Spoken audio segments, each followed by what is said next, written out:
Sorry, it's been a bit of a pause since I've been with you guys, but I'm back in a flow now. I'm coming in, and I'm coming in hard. This episode, we're going to be delving into the world of art and anti-Semitism, and I'll be asking the question, does Banksy hate Jews? What can possibly go wrong? My name's Doug. You are now watching Fifth Wall TV. Bang. If you don't already, please make sure you follow us on Instagram at Fifth Wall TV. And if you are one of those very few people that's still clinging on to the dying embers of Facebook, make sure you give us a like there. That'll give you a little bit more regular content and a better feel for what to expect right here on this channel on YouTube.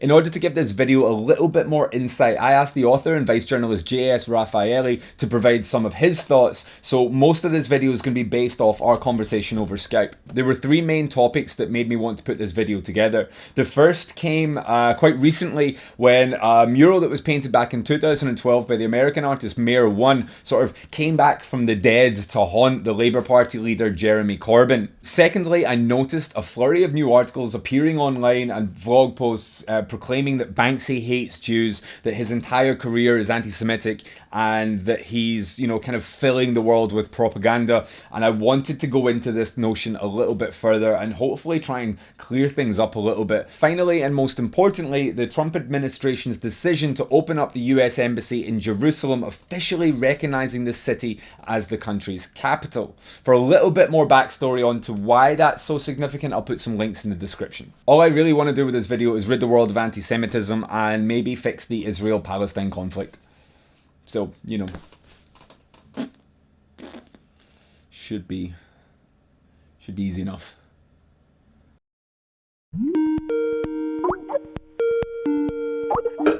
How's it going? I think I got it. There we go. Can you see me? I can, yeah. Fantastic. Look, we have ourselves a Skype chat going on right now. Thank you for taking a bit of time to do this with me, and I understand that it's not necessarily this subject that you specifically specialize in, but I think it's a conversation that is it's a hot potato at the moment. You know, it's a live wire. And for the last 400 years or so, it's not. Yeah. I guess we'll start with the mural itself. One in question. So for you, and I'm sure it's been put to bed in many other platforms, for you, is this anti-Semitic? Absolutely, unequivocally, yes. It just is. It just is, and pretty disgustingly so. Okay. It recapitulates these sort of, if you look at the imagery that it uses, what it's doing is reusing these images which have been a fixture of anti-Semitic imagery since the 1800s, at least. If you look at what he's done there, like foregrounding these sort of group of old men with these really stereotypically sort of Jewish features. If you look at anti-Semitic propaganda from the 40s, 30s and 40s in Germany, all the way back through the Protocols of the Elders of Zion, he's using these images which no Jewish person could walk past that and not have their blood run cold. Yeah, and then sorry, and just then to continue, combining that with then the Freemasons pyramid at the top, the New World Order is the enemy of humanity, the working class underneath, these are all threads in a rope which is very recognizably and immediately recognizable as anti-Semitic. I don't know if he was intentionally being anti-Semitic. I don't know. There are various sort of quite dodgy quotes from him where he sort of talks about, the Rothschilds, which is another classic anti-Semitic conspiracy theory. When he talks, he specifically says these are like Jewish and Anglo bankers manipulating the world, which is sketchy. But a lot of people cross this line without realizing they are crossing it. When people raise that as a concern, I think it's the responsibility of anyone with any kind of ethical grounding to not necessarily just put up their defenses and just listen. You know what I mean? When these concerns are raised, he could have gone, oh wait, maybe I did cross the line without realizing it. In the way that some dude wearing blackface with a big smile. Be like, what? I'm portraying black guys like they're really happy and smiley, and you're like, no, dude, that's totally racist. That's not on in any way. But the guy himself didn't. It comes from ignorance. I'd like to just point out here that prior to recording, I did get in touch with Mear to see if he wanted to use this as a platform to put his point of view across. I haven't heard back from him since, but I would like to illustrate that during our time together when he was painting that mural, I didn't pick up on any intent of malice. Bethlehem is famous for being the birthplace of Jesus. Today, it's a Palestinian city on the economic up. Luxury cars and new villas are commonplace. Tourism is its biggest industry. Is it any wonder that British artist Banksy decided to invest in a hotel here? Banksy's hotel isn't a place where you come to be pampered. Nope. This is a place where you come to be brainwashed into hating Jews. When we move into the Waldorf Hotel, I sent you a couple of pictures earlier, and did that trigger the same thing for you? And do you find the hotel itself problematic? I don't believe it didn't trigger me in any way like that. I mean, I have other critiques I could make of it. I personally thought it was a bit naff as a response, but not necessarily. The one image which I went was the one where he has Jesus with the red sniper's dot. Yeah. Because there's obviously a 2,000-year-old history of sort of Catholic, especially Catholic, not only Catholic doctrine, but in particular Catholic doctrine of identifying Jews as like Christ killers. And that's caused significant issues over the last couple of millennia. Banksy should be an intelligent enough guy to have maybe stepped back from that one. In imagery from the Israeli-Palestinian conflict, there's a lot of imagery of like every Christmas they'll have like Jesus and Mary and Joseph going up and they'll hit the wall. And you see that, and it's a bit weird because, ultimately, if they were alive today, Jesus, Mary, and Joseph would have been Jewish settlers on the West Bank, which is weird. How do people then actively criticize or engage in something like this without crossing that threshold? Nobody said it was easy. It's complicated. It's just a really complicated history that goes back hundreds and hundreds of years.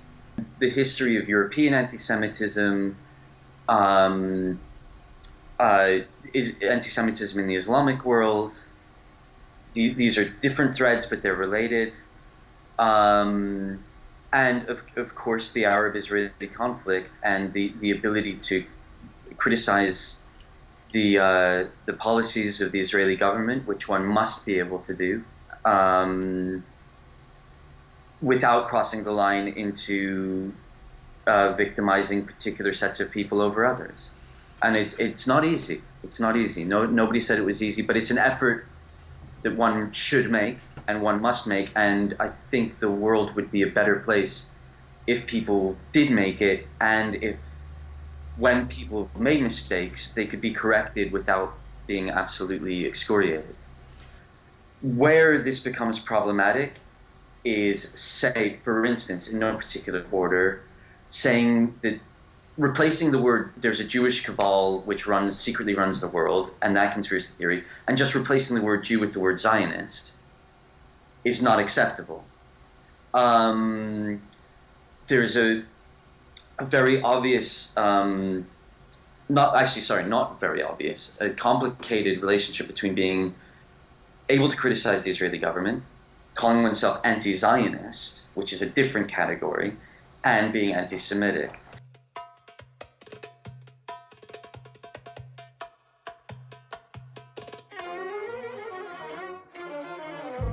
Another issue is the fetishization of the Israeli-Palestinian conflict in a way that other equally or more bloody conflicts around the world are not ignored, but not given the same spotlight, right? And this is for complex historical reasons to do with how the world history, and the proprietary instinct that people have over this particular conflict, or the way that this conflict is seen as the conflict of our times, a very stark moral conflict between black and white, good and evil, in a way that it's not. It is a very complex. If we look at the way, the reaction, the outpouring of support that the Palestinian cause gets, people were out painting trains in Palestinian flags. But the Syrian conflict's been going on for 7 years, a far higher death toll in that space of time, but it hasn't had. I haven't seen this unified outcry from the left. People are going, oh, the white helmets are, funded by Al Qaeda, and they buy into this notion. So, and then you ask them, well, why doesn't it get the same support? And they say, well, it's easy because the Palestinian-Israeli conflict is black and white. When the reality is actually it's really not, like you were saying. There's some weird magic that happens about the Arab-Israeli conflict where everybody suddenly becomes an expert. And so like a guy like myself, I don't know, I would never dream of expressing a strong opinion on, say, the factional fighting in the Congo, which has been going on for decades, is incredibly bloody, incredibly brutal, and really an awful humanitarian situation. But you ask anyone about Israel-Palestine, no matter what side they're on, and suddenly, they're an expert. And I've read a fair bit about this, and I wouldn't claim to be an expert in the Israeli-Palestinian or the wider Arab-Israeli conflict. And like you said, I mean, the obvious comparison point is the Syrian conflict, as you just said. I mean, the Syrian conflict has killed probably 10 times as many people in the last 5 years as the entire Arab-Israeli conflict has in 70 years. And the willingness, say if one wants to take specifically the left, the willingness of people on the left to, create conspiracy theories about the white helmets or whatever, or let's make it simple, ignoring the Palestinian casualties in Syria. So separating out anti-Semitic conspiracy theories from all other conspiracy theories is actually incredibly difficult because all anti-Semites are conspiracy theorists, and almost all conspiracy theorists are anti-Semites. The Venn diagram is almost perfect. One thing I do want to add, as I sort of wrote in that thing that you saw, this is not a problem specific to the left. This problem does exist on the left, undeniably. It also exists big time on the right. I mean, big time. And nobody so let's say the UK example, the Conservative Party or UKIP should be getting on a smug high horse about what's happening in Labour, because it runs deep and broad. And I'm not having the Daily Mail write in as the savior on a white horse of the Jewish community when they were writing Huzzah for the black shirts in the 1930s. When Theresa May stands up on a platform and says, if you're a citizen of the world, you're a citizen of nowhere, that's what struck me, much more than anything that has happened on the left. But if you believe you're a citizen of the world, you're a citizen of nowhere. You don't understand what the very word citizenship means. Can you go in, a little bit about specifically why? Oh, okay, so probably, maybe after the Christ killing thing, the accusation most hurled at Jews over the last 1,500 years or so is that Jews are like unconnected to the land. They're merchants, they're movers. And this is interestingly, this is a accusation which is hurled both from the left, Marx and Ferdinand Lassalle and Kautsky and a lot of the major left-wing intellectuals, and from the right, Goebbels, Hitler, and so on. So when one hears this language of you're a citizen of the world, you're a citizen of nowhere, you're not welcome here. After the Brexit vote, there were divided loyalties. You're loyal to something else other than, Britain. That's when you go, a red light goes on, big red light. Any British Jew who watched Theresa May say those words without their blood running cold hasn't been paying attention. I don't know a good segue to this at all. I hear you've got a book coming out. Well, the thing that I usually write about is not, the history of left anti-Semitism. I write mainly about drug policy. Yeah. So yes, there's a new book coming out. It's called Drug Wars. It comes out on the 28th of June. It's a history of the war on drugs in the UK and the role that Britain has played in that global story. And I think I co-wrote it with a guy named Neil Woods, who was a undercover cop for 15 years, busting drug dealers. And I think we've come up with some stuff which is nobody's ever heard before.